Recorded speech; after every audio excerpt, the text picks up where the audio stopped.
Perhaps the most famous of all these scrolls is the Manual of Discipline, also known as the Community Rule. We've already talked about that.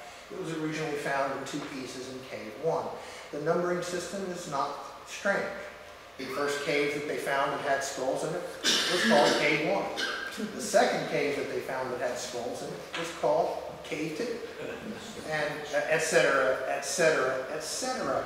And the way the scrolls themselves are numbered is, we'll say something like 2Q and then 75, which means it was found in Cave 1. In this, since I use 75, let's say 4Q75 was found in Cave 4 at Qumran, and it's the 75th document. So that's all the numbering scheme means.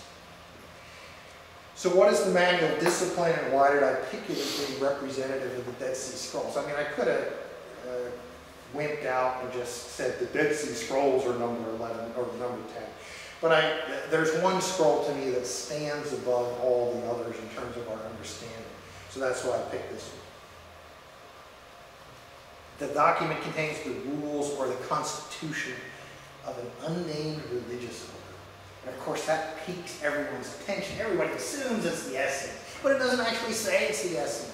It calls them the sons of Zadok. What the heck does that mean? Zadok was the priest of Solomon's temple way back in the Old Testament. But what does sons of Zadok mean? So they never identify themselves as Essenes. And the rules, well, in this class we've talked about a very famous document that was the rules for Western monastic orders, the Rule of Benedict. But if you look at the Presbyterian Book of Order, or if you look at the Manual of Discipline of the Methodist Church, these two are books of that contain how you run the denomination or the order. There are other books, later books, Christian books, that it's been compared to. The Christian Didache and the Apostolic Constitution. We've actually talked about both of those in this class before, but they were written in the 2nd and 4th centuries AD. The Rule of Benedict from the 6th century. But it's not just a set of rules for the mysterious religious order. There's also a lot of interesting theology. It's in 4 parts, and Millard Burroughs, who was the first one who got to translate it, called them Entering the Covenant, 2 Spirits in Man, the Rules of Order, and the Closing Psalm. So here's some examples of the text in the Manual of Discipline. People have always, since I've written so many courses that have something to do with the Dead Sea Scrolls over the years, people always ask me, what do you think they should be included in the Bible? And as a good Presbyterian elder, I am entirely neutral on the question, but if pressed, and I had to pick one document out of the Dead Sea Scrolls that I would put into the Bible, this would be the one I would put. The order of the community to seek God, to do what is good and upright before Him as He commanded through Moses and through His servants the prophets. To love all the sons of light, each according to his lot in the counsel of God, and to hate all the sons of darkness, each according to his guilt in the vengeance of God. So the Manual of Discipline very clearly creates a good group and an evil group. And the good group are the followers of God, and the evil group is the followers of Belial or Satan. So using later Augustinian terms, we might say it creates a Manichaean view of good and evil. I should also mention, this is a side issue, but I think it's important to mention. If we look at the Gospel of John, poor John over the years has sometimes been accused of being a secret Gnostic. Well, I assure you, John was not a secret Gnostic. But the reason he's sometimes accused of that is because he talks about good and evil in terms of light and darkness, and that was something some of the early Gnostics did.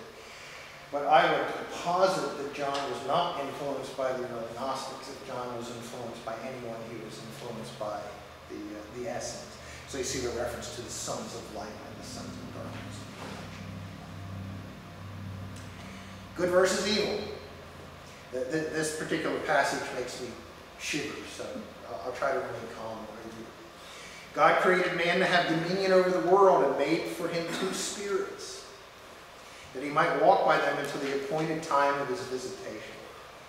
I love that appointed time of God's visitation, but the kind of clunkiness of the translation. Remember, Burroughs was basically doing this on the back of an envelope, so translation's a little clunky sometimes. They are the spirits of truth and of error.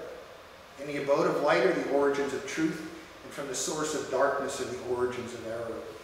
In the hand of the Prince of Lights is dominion over all the sons of righteousness.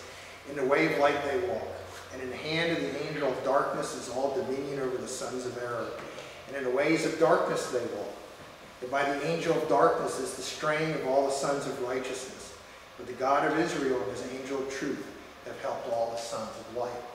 Well, this could sound like Christian doctrine if you just change the language a little bit. There's God, and God's pure, and some people follow God. And there's Satan, and Satan's bad, and some people follow Satan. But look at the very beginning. God created man to have dominion over the world and made for him 2 spirits, that he might walk by them.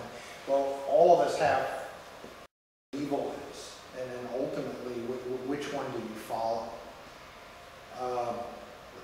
This certainly would go in with Luther or Calvin's view that we're all basically evil. We're all sons of the devil. And that the only way we can be rescued from being sons of the devil is by having that grace of Jesus Christ. So the reason for including this is because I think the Dead Sea Scrolls, the manual discipline particularly, revolutionized our understanding of the roots of Christianity and kind of made the Old Testament even more important to Christians than it had been in the past.